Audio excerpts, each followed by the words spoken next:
Welcome to this special occasion where we are going to have a presentation from halfway around the world, Newtownabbey, Northern Ireland, and as many of you know, we have a sister city. Some of you I've talked to, and we were kind of joking that I'm in a position in my life where I can tell you I had 3 older sisters, and they were the greatest blessing in my life. And for Gilbert to have 2 sister cities is also a great blessing, and to have visitors like we have this week is just as good as it gets. For some of you, you've been planning, and you're part of the team with the Global Village Festival that will occur on Saturday, and we'll have the Agnews as part of that. But I'm going to, at this point, finish my welcome. Thank you for coming. And for those who will be watching on our Channel 11 on the internet, this is one of the highlights of being mayor of Gilbert, is to welcome dignitaries that we love and appreciate, our fellow sister city members from Northern Ireland. Captain John Sense will be introducing them in a minute, but first we're going to watch a short video to give us an overview of a place that we also call our second home, and then we'll get into more details. We'll have a presentation for Mayor Agnew, and then at the end, if time permits, we're going to have time for a few questions and some answers. So on that note, please play the video.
That's a great video.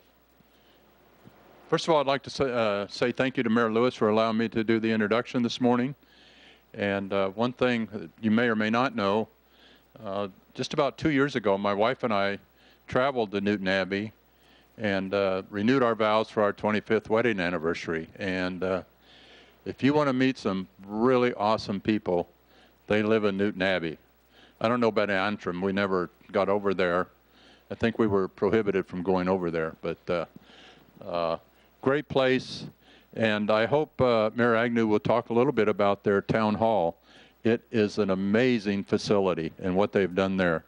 So Mayor Fraser Agnew is one of the longest, is the longest serving councilman in Newtownabbey. And he has also been deputy mayor and mayor before, and now is currently serving as mayor. And he graduated from Belfast Technical College and the University of Ulster. And he's trained as a draughtsman. Is that right, how you say it? I hope he'll tell us a little bit more about that, because in my vernacular, that would be somebody that pours beer out of a tap. But so we're just really honored to have Mayor Fraser Agnew here today with his lovely wife, Lila. And so without further ado, I'll turn it over to Mayor Agnew. Thank you very much, John. Thank you very much, Mayor Lewis, too, for your kind welcome. Can I say right at the outset, it is a great privilege and pleasure to be back in Gilbert again. I just love this place. I love America. I love Arizona. I love Gilbert. I love the people here, and I've made so many friends here over the years. I love your way of life. I love your politics, and that's probably because my politics are slightly right of centre, and that suits me as well. And I like the idea of the smaller government rather than the big government, which is a big issue here. So I like the lifestyle. I've got to say that. It's lovely. Do you know the only thing I'm not happy about over here? I can't get a decent cup of tea. We're great tea drinkers in Northern Ireland, and perhaps at the outset, having said all of that, and to express my delight at being here, and I've got to say that we've met some of you before, and Greg has been great where the twinning arrangement's been concerned, and he's been over in Newtownabbey numerous times, and we should be making him an honorary citizen of Newtownabbey. And one of the wonderful things that happened to me was back in 2006, my own council honoured me with the Freedom of the Borough. It's a highest honour you can get in local government in the United Kingdom, and it's a nice honour, but I'm only saying that for one reason. At that time you had Steve Berman as mayor, and he sent me this lovely declaration with Greg to say that March the 9th was going to be Fraser Agnew that day in Gilbert. So you're not waking up every March the 9th day, of course, and saying, oh, this is Fraser Agnew's day, let's have a ball. It's not like that. But it was a sort of that impressed a lot of people back home.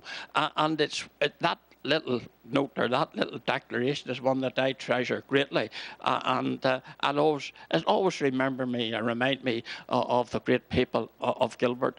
I've had some wonderful experiences here. I love the cowboy and Indian culture, I've got to say that. I remember when I was being brought up in North Belfast that my father used to read all the cowboy novels, Zane Grey. And when I came out here, I was so chuffed and pleased to discover that Zane Grey had his roots in and around these parts.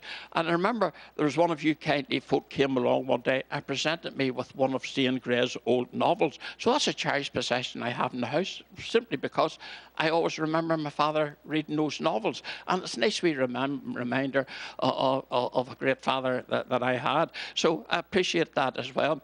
I remember on one occasion driving into Monument Valley. I'm one of these people, I like to do my own thing at times, because Lila would tell you I'm a nightmare at times, I've got to say, but I love just getting stuck into things and nosing around and wanting to learn about things, and I wanted to see the Navajo National Monument, so I was on my own, so up I went. But I remember I stayed in the El Tovar Hotel on the rim of the Grand Canyon, and there was snow on the ground, and the sun was setting over the canyon. My goodness, what a sight. I will never forget that. But sometime in the middle of the night, there was this enormous bang. I thought it was a welcoming party for me. I thought it was back home, an explosion going on. But there was this enormous bang, but it was the generators kicking in. But again, it did me a great favour, because I looked out the window. The sun was rising over the canyon. There was even more snow on the ground then. Unbelievable. You'll not get another sight like that anywhere on God's earth. What a wonderful thing to see.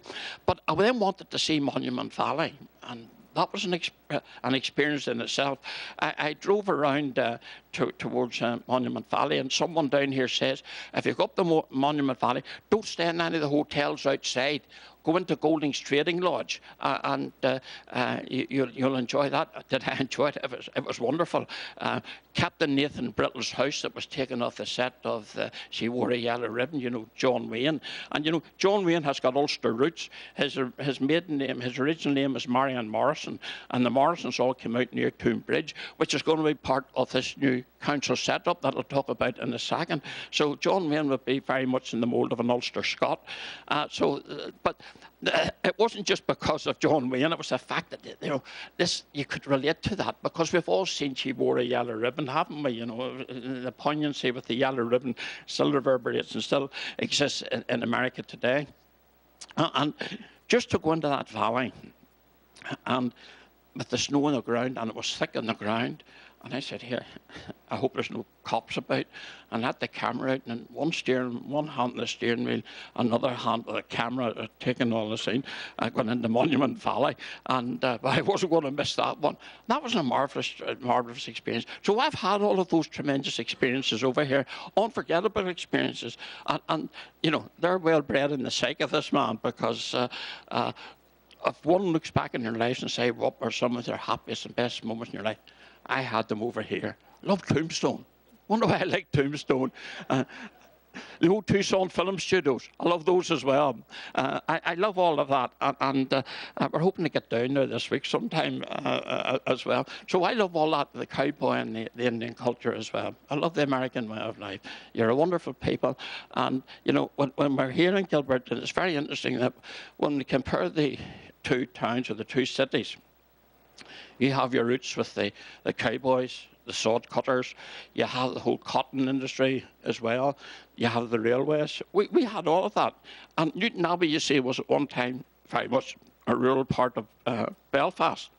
And we would have had the small farmers, small holdings, the homesteaders. We would have had all of that in Newtownabbey.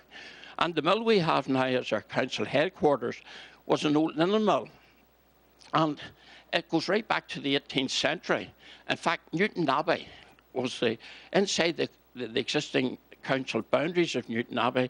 The Industrial Revolution in Ireland took place. In fact, not so long ago, this lovely big factory chimney that you used to get with all these old mills, they knocked it down to build a big store, Toys R Us. And, you know, that broke my heart. Part of our heritage, our culture, and our industrial heritage, just to be taken away so that they could stick this big toy store there. But nevertheless, probably one of the first factory chimneys destroyed. But we were looking for a new headquarters, and we were hoping to build it in the shores of Belfast Lough. We were running into some difficulties. Some of the locals didn't want anything built there, and, you know, we were called everything, and we got into all sorts of bother over the thing. We got all the planning permissions, but the community wasn't with us. The then Mayor, Billy Snoddy, who had a powerful drive, if he wanted something, no matter whether he was right, if he wanted something, he liked to get it. And we had a chief executive, Norman Dunn, who was very much involved initially with the whole twinning process. And Norman, he wouldn't mind me saying this, but Norman's a wily old bird. He was never involved in politicians, but he was a better politician than any of those that were. He was quite a character in his own way, and we still see Norman quite often. But we discovered this old mill had come on. Well, it hadn't actually come on the market. They started to demolish it. You know, some of us said, this would make a good council headquarters. And Billy Snoddy and Norman Dunn, they travelled up to Strabane, about a 2-hour drive from Newtownabbey. They heard when people had actually owned the mill. They were knocking down one building because there was asbestos in it. They had to do something with it. But So they started knocking down the right part of it. But their idea was to demolish it all and create a massive site for housing. And when Norman and Billy went up, came back, had a meeting with the council, and within the space of a week, we as a council had not only taken the decision to convert Mossley Mill into our council headquarters, but we had raised the cash, raised the money, and we went for it. And today we have a council headquarters, which is the envy of all the councils throughout Northern Ireland. We have 3 wings with a big glass cage that joins 2 of them, and we use that for our administration. One of the great things about it is that because it's an old mill, and these pillars supporting the roof, and these barrel roofs, you know, it's all brick barrel roof with a bend on it to give it support, the big pillars in the middle holding it up. But everything else is all stud walls. So we can knock those down and we can create and make anything we want with that mill. It's a wonderful headquarters. And as I said, it's the envy of all other councils in Northern Ireland. Northern Ireland came in, and very briefly, and my wife will be throwing daggers at me. I'm not even looking at her at the moment because she's just probably telling me to shut up. But the Northern Ireland came into existence in 1920. We went through a pretty traumatic time in the lead up to the First World War. There have been 3 Home Rule bills, and the Unionists are saying, hold on, we're not having Home Rule for Ireland. We're British and we want to remain British. We want to keep our United Kingdom citizenship.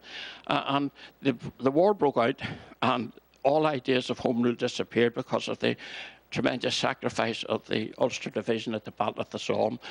You sacrificed many as well through the First World War, more so perhaps in the Second World War.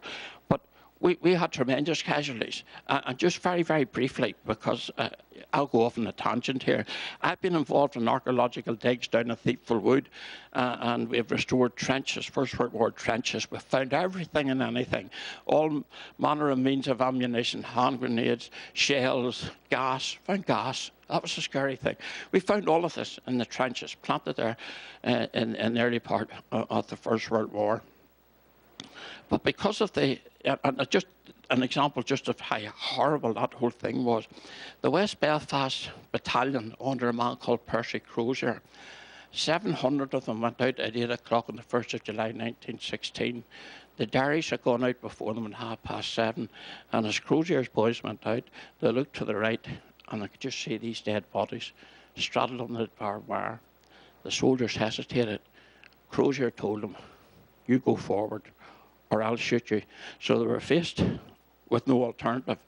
Either their commanding officer was going to take them out, or there was maybe less of a risk with the German sniper fire taking them out. They went forward. 800 men went out. 800 went out. 40 came back. That was the extent of the sacrifice of men from Northern Ireland, from men from the Ulster Division to the war effort of the United Kingdom. And because of that, we never got Home Rule. And so followed on from that we had a period of debate and discussion. And eventually, I've got to say this, the 16th Irish Division, their sacrifice was no less, because they were being promised certain things from London as well, that if they fought on the side of Britain against Germany, that there might be some reward for them as well. So the Irish divisions lost as well. So we were all promised different things by the British government at the time, but eventually, through discussion between London, Dublin and Belfast, it was agreed that the 6 counties that is now Northern Ireland, out of 32 counties in Ireland, there's 32 counties in Ireland, 6 are in Northern Ireland, that we would remain part of the United Kingdom. And that is the way, by a 2/3 majority, that the people in Northern Ireland want to continue to live as part of the United Kingdom. And we have survived terrorist attacks, the onslaught of the IRA. We've survived all of that, and we're still here today to tell the tale.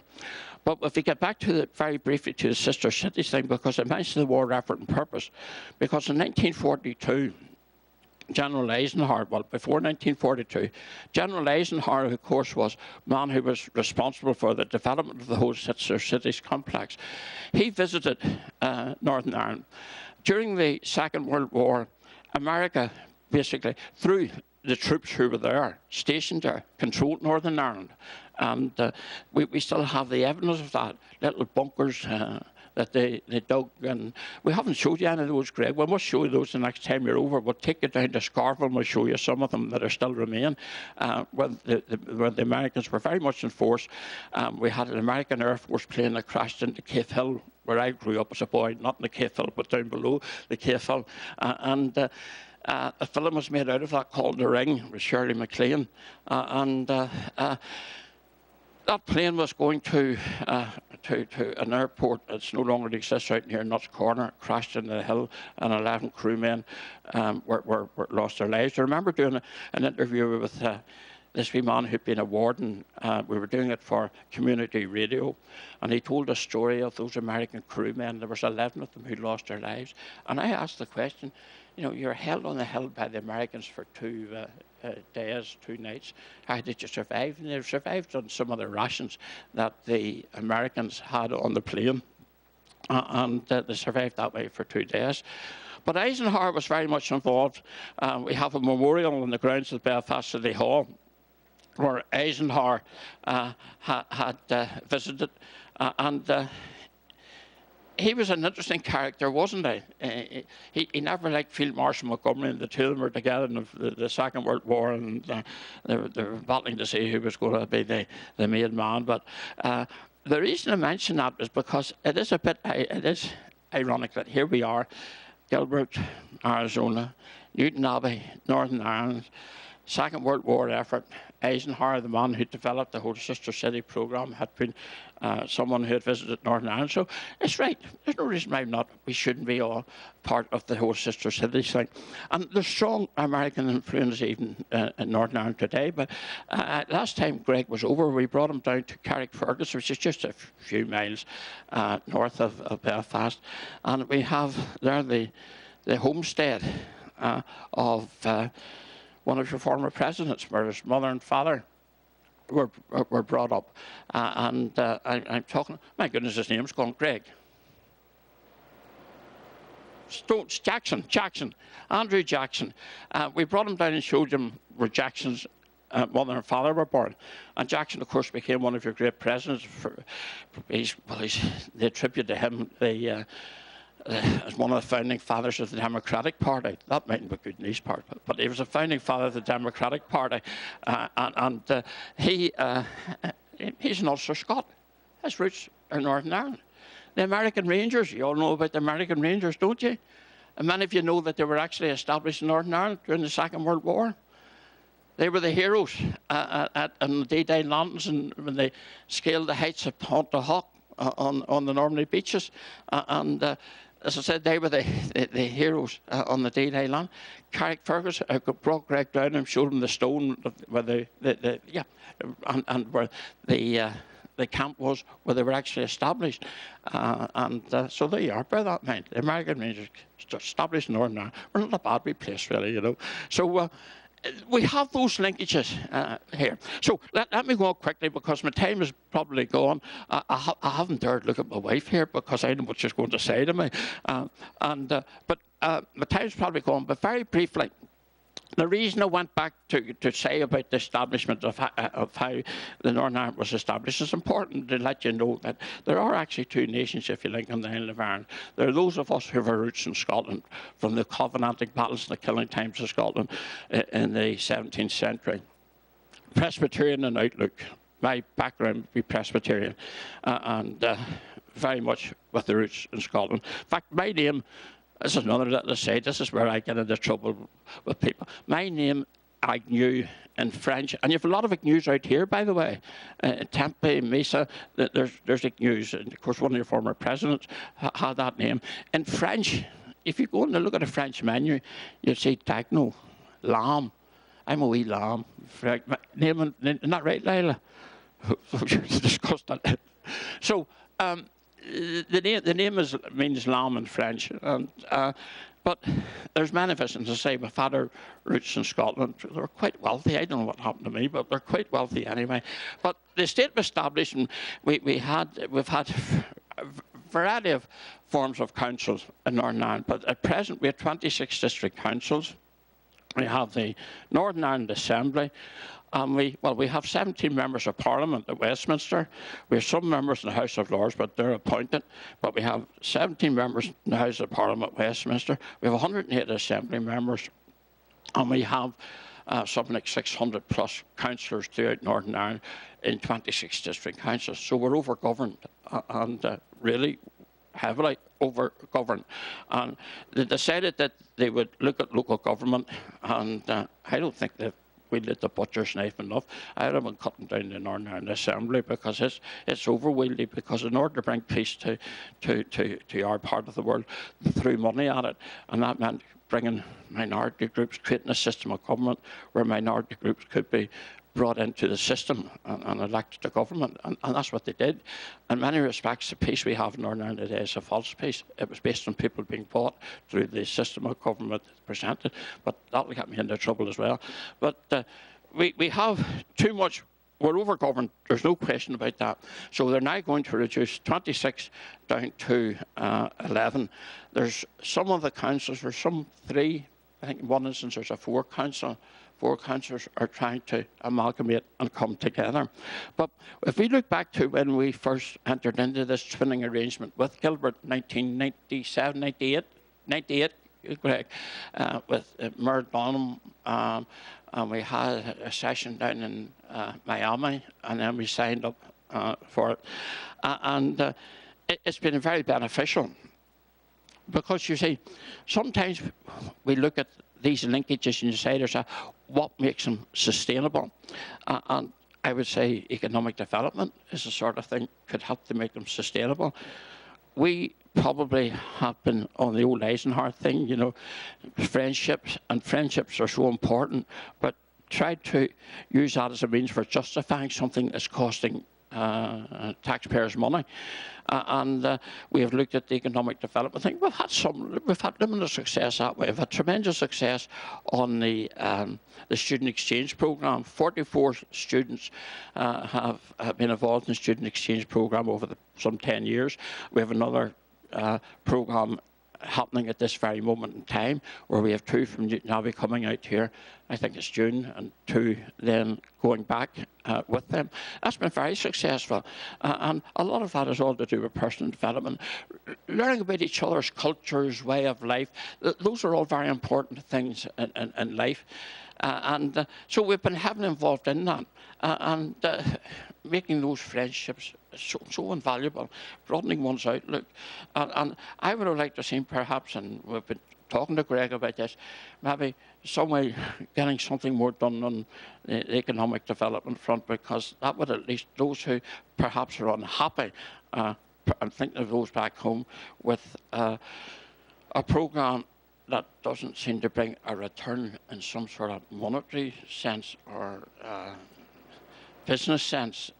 We've got to try and work on that. And we've talked about these things before. There's no reason why you couldn't have a Newtownabbey week in Gilbert, and we could show you what we have to offer in Newtownabbey.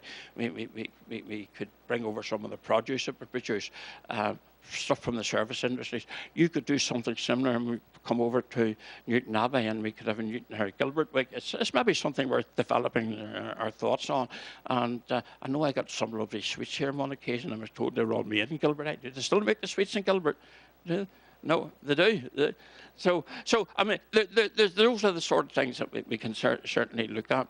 So we are now going Newtownabbey. At the time when Cynthia Dunham was looking at this whole twinning process, that one of the areas, or one of the towns that she looked at was, strangely enough, was Antrim.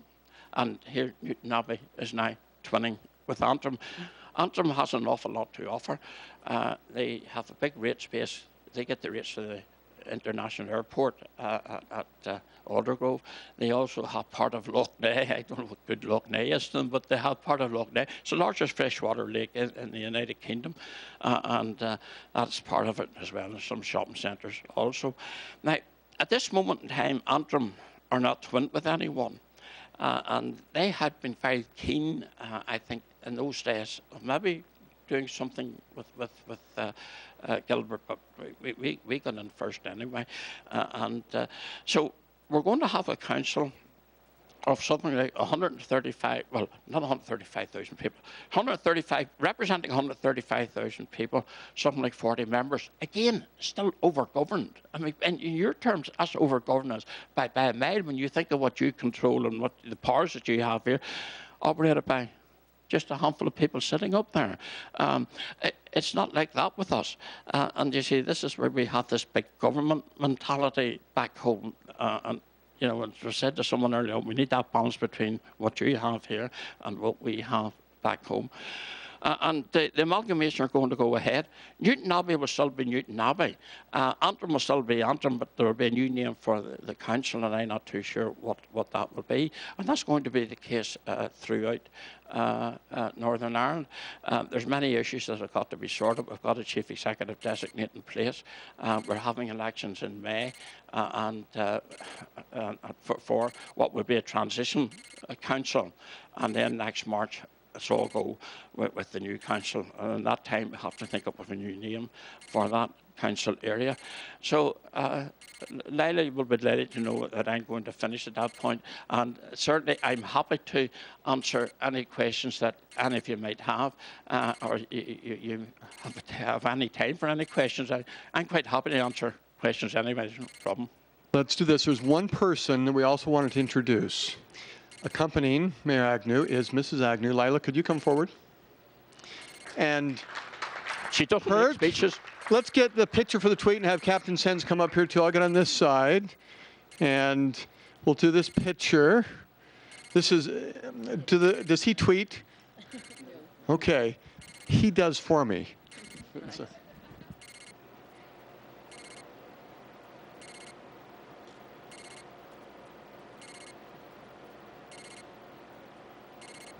And what is it like to be married to the mayor of Newtownabbey?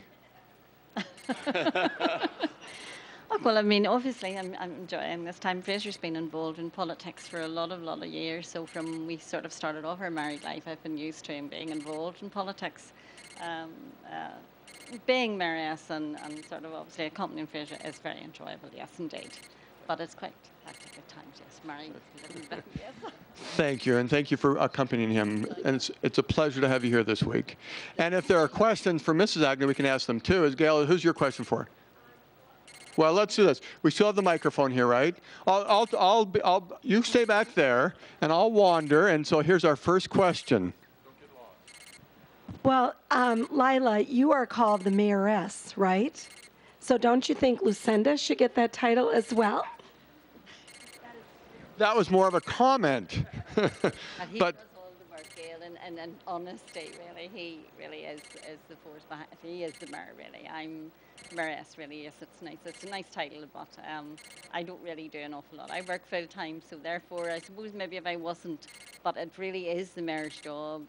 It's his job, and he really is fulfilling it. So I will be there to support him, and certainly do try to. Okay. I should say that, and I didn't mention this, that not every council in Northern Ireland has a mayor. You have to get borough status to have a mayor, and you only can get mayor status if the Queen awards you borough status. So we have to go through this whole process with this new setup, so that when we change over March next year, God willing, the new council will have that borough status. Others will just have a chairman of the council if the Queen didn't award that borough status. So there's only a handful of mayors in that sense. Someone mentioned to me earlier on, and yes, we do have a chain of office, and I do have my chain with me, but we have a process back home. If you go into another man's territory, you don't wear your chain. That's the rule back home, unless he allows you to.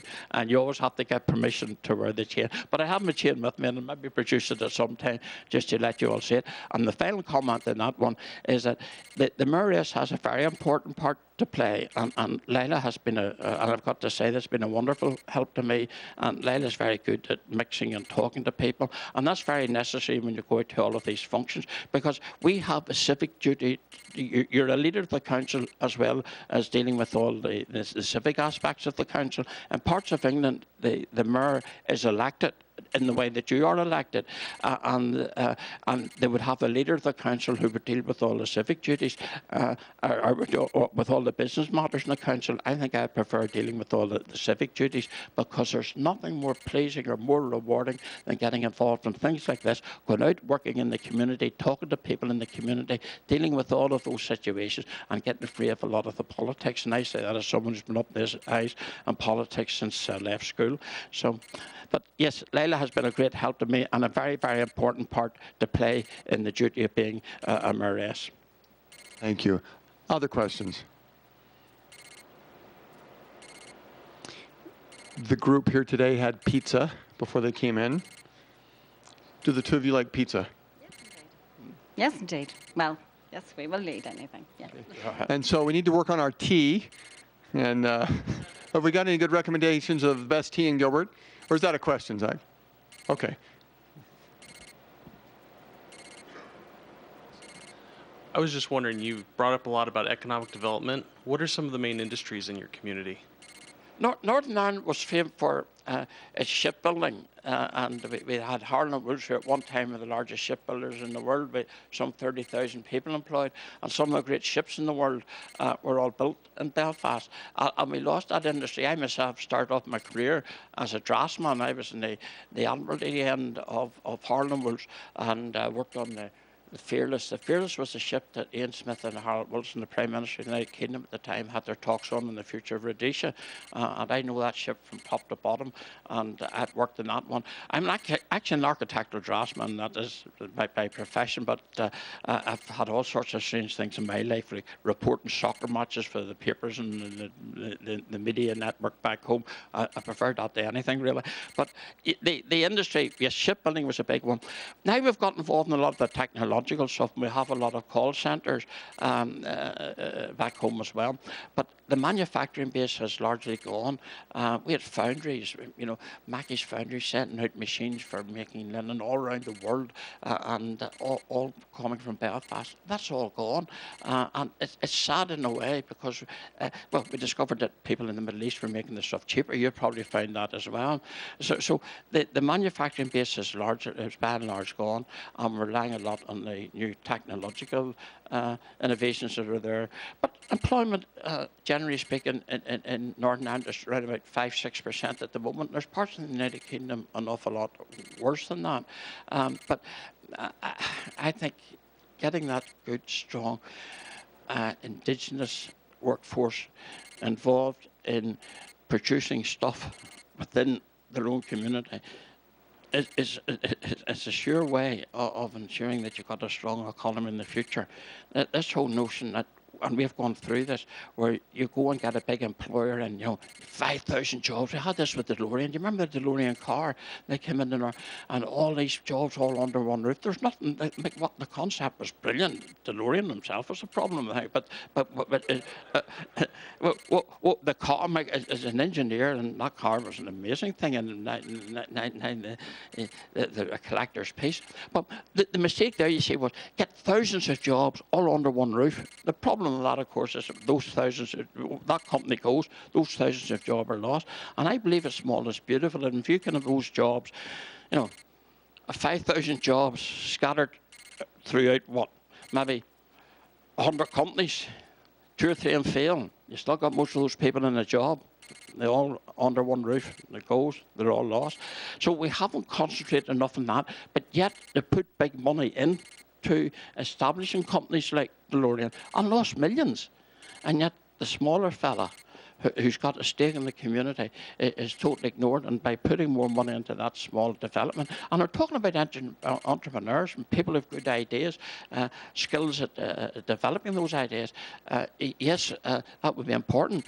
One of the biggest employers we have in Northern Ireland at this moment in time, and jobs are very safe and secure there, and it is a large company, is Bombardier, and we're talking to Greg about this, and Bombardier, of course, is a household name. Along with shipbuilding, the aircraft factory, Short Brothers in Harland, they developed the Skyvan, these little small, 35-seater planes, even made 16, 17-seater planes, a nightmare to fly in as well. You're sitting behind the pilot and you're touching cloth out and the plane's flying, you know, absolute nightmare. But the aircraft factory was a very successful part of our industrial base. But again, it's still there. Harlan Wool's still there. Harlan Wool's are actually working on oil rigs at the moment. They've one in the shipyard at the moment that says the largest oil rig in the world. They brought it all the way from Brazil to get a lot of maintenance work on it. And they're also making a lot of these, I don't know if you have them where you the wind farms, you know, the big, you do have those. So a lot of those have been manufactured in Harlan Wool's, but basically a lot of it's all to do with the call centres at the moment, and I'm not too sure what the future's like for those. I prefer to see indigenous base and stuff being produced, and we don't have enough of that at the moment.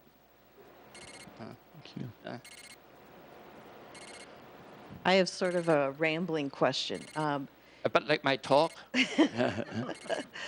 Well, I actually have a son-in-law who lives in Northern Ireland, so I'm used to the rambling of Irish, and I'm a wee bit Irish myself. But in this country, there's quite a bit about kind of local resources or doing maybe making local agricultural things. I hate to say, in the neighboring Queen Creek, there's an olive oil company that's that's expanding more and more. And when I was over recently in Northern Ireland, there's great cheeses. There's some other good foods and that are locally grown there that, I mean, it blows me away because the greens are greener, the reds are redder. I mean, is there any opportunity there, or even my brother lives in Colorado, and they actually have a microbrewery tour that they do. And I've gone. I am a certified Guinness pourer. Thank you very much. And I am a certified Jameson taster. So maybe there's, I don't know if there's like any microbreweries or anything like that from your area. Beautiful, beautiful area, by the way. So I guess what I'm saying is, are there some of these smaller companies that do kind of cool, unique things that, I don't know if there's opportunities where we have something, you have something, and we would do it that way. I don't know, do some kind of swap there. Mm-hmm. The reason, of course, the country's so green is because there's so much rain, and that's the simple reason for it. I mean, Johnny Cash sang about the 40 Shades of Green, didn't he? And that's the reason for that. And there's a strong agriculture base. There's no doubt about that. And all the basic ingredients are there if you want to get into all of that. And of course, we have Bushmills Distillery, and there's other smaller distilleries, but Bushmills, of course, is you walked out in your 2 feet, okay? So, but Bushmills is, and I mean, of course, it goes back centuries. It goes right back to the reign of James I, and what's that, early part of the 17th century, when that brewery was established, and is still producing the whiskey today. Yes, I think there may be something there. I'm not sure, but the answer is yes. I think there should be. Even if there's not, there should be, because we certainly have no difficulty in producing crops. And I mean, we're talking about the country that produced Harry Ferguson's tractors, and John Dunlop, the man who made the tyres for the tractors and the cars as well. You see, we're a wee country, but we've produced an awful lot. We've produced all these inventors, all Ulster Scots, let me say. They're not Irish American, they're Ulster Scots. I have to get that point in, and these people are all people who left Scotland for a variety of reasons and set up their homes in Northern Ireland, and they have proved to be people who have produced a lot. And of course, don't forget that for this small community of ours, and we're talking about Northern Ireland, the 6 counties of Northern Ireland, something like 17 of your presidents have got their roots in my country.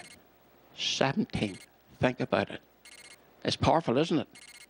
You talk about Clinton and Bush, even in the modern times. Some of your great presidents before that have had their roots. I mentioned one of them earlier on. People like Davy Crockett, his roots Castledown out in County Tyrone, some of the great people who opened up the West, some of the great Ulster Scots who settled in the Appalachian Mountains, the hillbillies, they were Ulster Scots. You know why they called them hillbillies? I mean, you know that expression, all right? When they left Ireland, they were known as the Billy Boys because they were followers of King William. We're going back to the period of the Glorious Revolution, the late 17th century, and they were known as they were supporters of King William, they went over to the Appalachian Mountains to settle there, and they became known. They turned it around, Americans turned it around, and called them the Billy Boys. But that's me going off on a tangent again. Yes, there's a lot of things we can look at. It takes time, it takes a proper study of it. And I agree with you completely. What you can get out of the land is the sort of thing that we should develop. Very, very briefly, John, if I could just relate a story, and to show you the importance of your point when you think about it. At that Miami conference, Greg, we were at, I remember there was a lady from the Ukraine who said that all she wanted out of sister cities was someone to tell her how to get water out of the ground. I've never forgotten that. And we had Professor, I can't remember his name, from the University of Ulster with us on that occasion. And I said to him, Ken, something like that, Ken, this lady's from the Ukraine. She wants to know how to get water out of the ground. And they live off the soil. I mean, I've been out in Ukraine. I've worked in orphanages in Ukraine. I've been in Moldova, Transnistria. I know all that area pretty well. And the people are pretty healthy because it's what they grow in the ground that keeps them alive. But water's a very important ingredient. So you go into a hospital, no running water, no sanitation. And this is a hospital. But this lady said this. She wanted someone to show them how to get the water out of the ground. And Ken was able to put some engineers from the University of Ulster in Jordanstown in Newtownabbey in touch with that lady, and they went out and they showed this lady who was an ambassador from the Ukrainian government at that time how to get water out of the ground. That's the sort of things that we do and have been doing, and those are some of the results that have come from Sister City, which in some respects goes back to your point, even though I've answered it going off on a tangent. But yes, we can help each other, and we can develop some of these things by helping each other, just as we showed this lady in the Ukraine how to get that water out of the ground. And I was thinking, as far as, since you've been there, the export-import, something we have in Gilbert that goes around the world is this thing called Joe's barbecue sauce that we could send, and then we could find something to bring back. But is it nice? Oh, it's really good. Now, the Sense family, as John said at the beginning, they had a chance to visit Newtownabbey. And representation today is from our Gilbert Town employees. We have 1,200, and they're the finest. And John mentioned this beautiful building. Is it called City Hall? Yes, that's the converted mill. Okay, that's it? And describe it visually. What would this group see if they were to go see that building? There was a flash of it on the very first slide actually showed that mill, and it's not unlike some of the old mills you would have in the States. Let's see, we've got 1, 2, 3, 4 stories high. These mills were all a certain width because the machines were a certain width, and you had to allow certain space on either side of the machines. Women would have been working there. There had been a lot of water in their bare feet in the early days. The mill owners had a very rigid discipline within the mills. What happened was when you know, and they're all red brick, and Mossley Mill, the brick that built it, came from Brick Hill Park. Well, the estate is now known as one of the streets as Brick Hill Park. My sister actually lives in round there. The material, the clay that made the bricks, actually came from across the road. And there were 4 wings to it. We have 3 at the moment, 2 working as the mill, housing all the different things that we do in the mill. There's economic development section, community development, the finance end, and the leisure end, all housed inside the mill. It's a flat roof structure. We occasionally have a leaking roof, but it's amazing what we've simply done with that old building. But I would make the point that the mill is not unlike, I saw a very similar one in Boston, and they developed it into a museum, and we have a museum in ours as well, but it's based on the mill. But the interesting thing, if I may, just for a second, the interesting thing about the mill owners in those days, they paid out the money on the Friday night, and the people went home with what meagre earnings they made, and on the Saturday they went and did their shopping. The mill owner owned the shop. They went maybe to a cinema or to some sort of a variety show or a dance in a hall, and the mill owner owned that hall. The children went to a school, and the mill owner owned that school. But when they went out from that factory at the weekend and they came back on a Monday morning, all the money they made, they'd given it back to the mill owner, and so the whole cycle started over again on the Monday night. We have an old mill in Newtownabbey where you can still see the old room where the big cameras were used to show the films on the Saturday night. So it's an interesting concept, but those mill owners gave an awful lot of their time, their money and their effort, and the Campbell brothers, who actually owned Mossley Mill, were by and large good to the employers. They established a hockey club that still exists today. It's one of the top in the country. They also they built a swimming pool that's no longer there, but that was for their staff. So they were very good. And at the outbreak of the First World War, the 12th Ulster Rifles, or 12th Irish Rifles, did their training there prior to going off to join the Ulster Division and then on to the Somme. Many of them lost their lives. So it was a training ground as well. But we have a big pond, the dam, because the mills couldn't operate without that water. There was a drying and wet processes that were involved in the linen process, and so the pond's still there. Someone threw a few wee fish into it to see if the water was okay. And the water's fine, because I want to see the size of the trout that the fishermen are pulling out of it at the moment. So we have that as well. We have a theatre.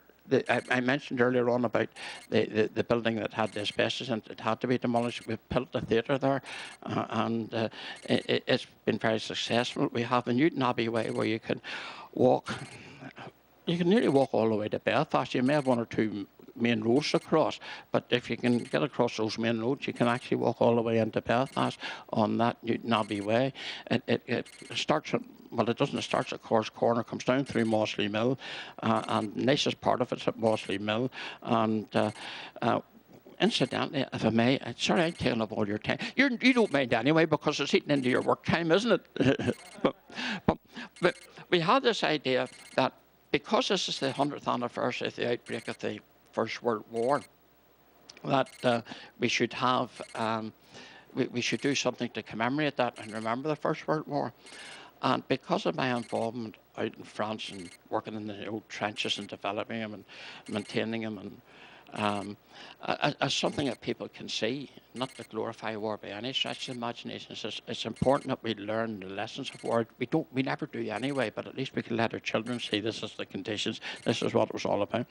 I had this idea of establishing a replica First World War trench down in the Newtownabbey Way, Greg, just as you go down through the gate into the way. And with a nice wee piece of land where the old stable block was there that was owned by the Grimshaws when they lived there. So I had this idea of doing this. I did the drawings myself, going back to my drawing days, John, and I produced it and went down to the staff.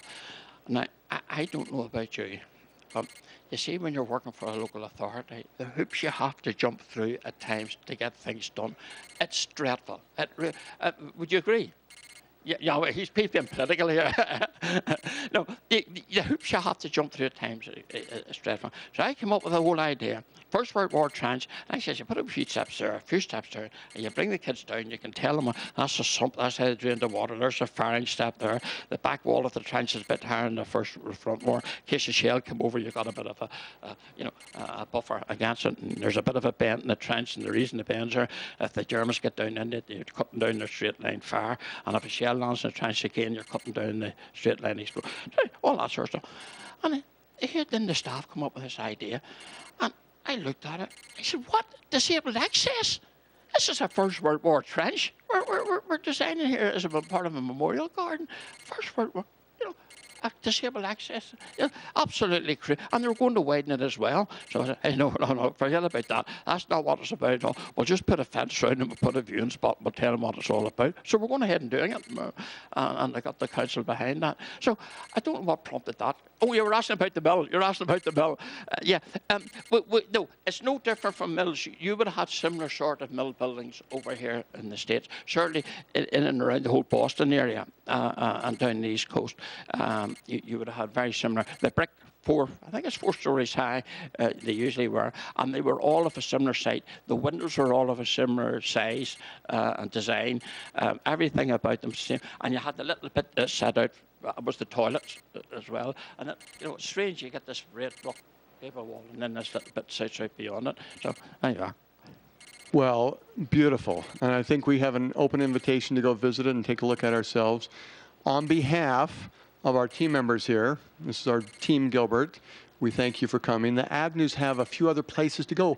Gilbert Historical Museum in a few minutes, and a few other Gilbert spots throughout the week. We'll be feeding them and showing them our Riparian Park and all sorts of fun places. And then, as I mentioned, on Saturday, the Global Village Festival from noon to 6 p.m. Mayor Agnew will be one of the featured individuals at the start of the International Parade, which starts at 3. And we'll have a little presentation throughout the week, too. But Global Village Festival, spread the word. The Agnews are in town. It's a week of celebration. Thank you for coming. And a big round of applause for Mayor Agnew and Lila Agnew, please.